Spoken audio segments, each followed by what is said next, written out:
This is the beginning of the winter garden right here.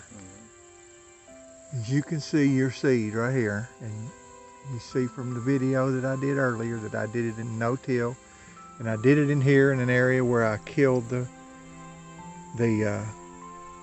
weeds and whatever was here, and I raked it in with my rake backwards. So it's beginning to come up, and we haven't had a lot of rains. We've only had 2 rains, so had a rain today. Maybe this will come on and do well. This is my winter garden food plot.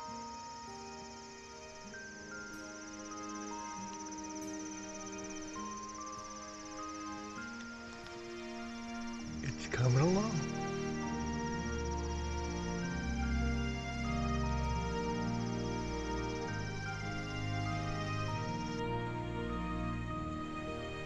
The wheat is coming up in my chicory plot finally.